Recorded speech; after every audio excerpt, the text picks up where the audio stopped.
goes like that way.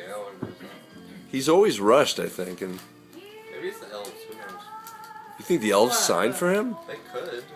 I mean, write for him?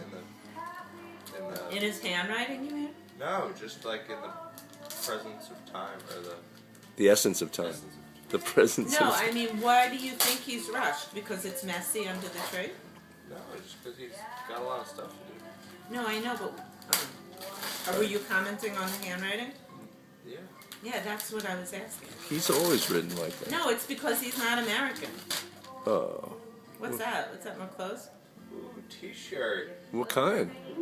Is it an attractive It's one? very attractive. Oh, Ruka. Do you know Ruka? What the heck is Ruka? It says RVCA. No, it's Ruka. It's a skater brand.